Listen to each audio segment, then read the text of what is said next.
One of the things that I found really fascinating here, and it sort of started to crystallize in my thinking, is the idea of that a lot of the tools that we're building are really about augmentation.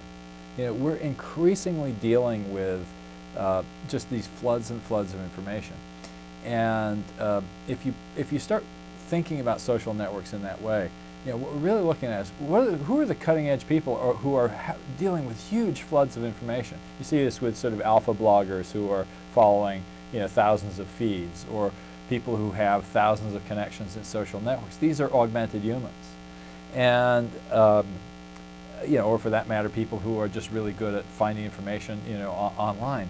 And you know, it's sort of interesting because a lot of people are still sort of modeling their thinking about social networking on the idea of this is about forming social groups, and you know, so you know, you're coming into college and you're trying to find the people around you, and that was sort of like the first stage. But what we're really moving into is this sort of me-centric, outward-looking, all these different networks. You know, along this vector I deal with these people, along this vector I deal with those people.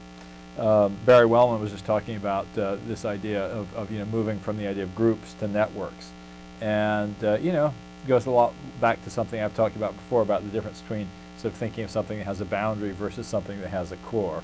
And you know, gravity has a core; it doesn't have a boundary, an ultimate edge. And I think, you know, increasingly we're dealing with bigger and bigger networks, and we need better and better tools to deal with them. And so I guess what I'm starting to come to is a sense of the birth of this next generation of human augmentation in social networks, rather than the idea that this is somehow about group forming.